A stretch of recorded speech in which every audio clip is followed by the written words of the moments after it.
पति कौन। दूसरी कहानी बेताल पच्चीसी। हिंदी कहानी। यमुना के किनारे धर्मस्थान नामक एक नगर था। उस नगर में गणाधिप नाम का राजा राज करता था। उसी में केशव नाम का एक ब्राह्मण भी रहता था। ब्राह्मण यमुना के तट पर जप तप किया करता था। उसकी एक पुत्री थी जिसका नाम मालती था। वह बड़ी रूपवती थी। जब वह ब्याह के योग्य हुई तो उसके माता पिता और भाई को चिंता हुई।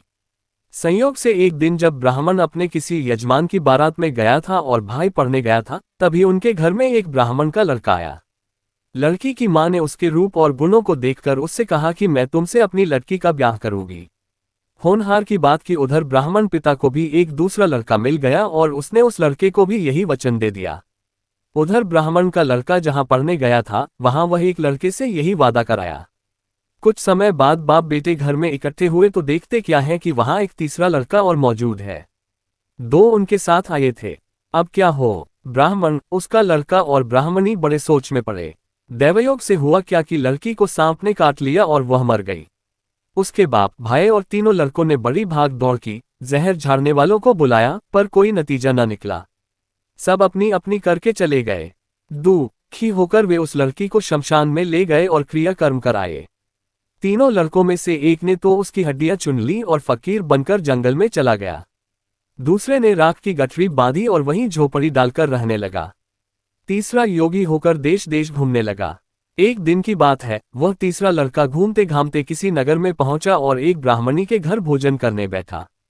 जैसे ही उस घर की ब्राह्मणी भोजन परोसने आई कि उसके छोटे लड़के ने उसका आंचल पकड़ लिया। ब्राह्मणी से अपना आंचल छुड़ता नहीं था। ब्राह्मणी को बड़ा गुस्सा आया। उसने अपने लड़के को झिड़का, मारा पीटा, फिर भी वह न माना तो ब्राह्मणी ने उसे उठाकर जलते चूल्हे में पटक दिया। लड़का जलकर राख हो गया। ब्राह्मण बिना भोजन किए ही उठ खड़ा हुआ। घरवालों ने बहुतेरा कहा, पर वह भोजन करने के लिए राजी न हुआ। उसने कहा, जिस घर में ऐसी राक्षसी हो उसमें मैं भोजन नहीं कर सकता। इतना सुनकर वह आदमी भीतर गया और संजीवनी विद्या की पोथी लाकर एक मंत्र पढ़ा। जलकर राख हो चुका लड़का फिर से जीवित हो गया। ये देखकर ब्राह्मण सोचने लगा कि अगर यह पोथी मेरे हाथ पड़ जाए तो मैं भी उस लड़की को फिर से जिला सकता हूं। इसके बाद उसने भोजन किया और वहीं ठहर गया। जब रात को सब खा पीकर सो गए तो वह ब्राह्मण चुपचाप वह पोथी लेकर चल दिया। जिस स्थान पर उस लड़की को जलाया गया था वहां जाकर उसने देखा कि दूसरे लड़के वहां बैठे बातें कर रहे हैं। इस ब्राह्मण के ये कहने पर कि उसे संजीवनी विद्या की पोथी मिल गई है और वह मंत्र पढ़कर लड़की को जिला सकता है, उन दोनों ने हड्डियां और राख निकाली।